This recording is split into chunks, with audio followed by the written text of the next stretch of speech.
Ganyan po kasi ang talo na yung daanan. Ginaayos niya po kasi.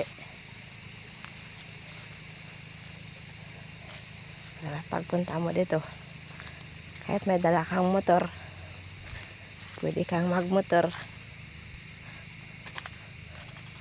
Pinapangtanggal po namin yung bato sa gitna ng daan. Ito po yung mga tanim sa gilid.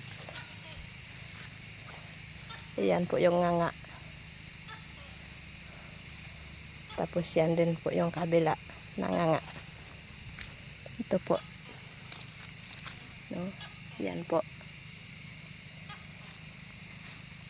Pero wala pang badyang kabila. Ito din po yung kabila. Yan po.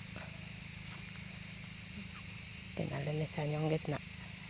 Iyon po sa tereno. Maglakad naman po ulit ng badyang.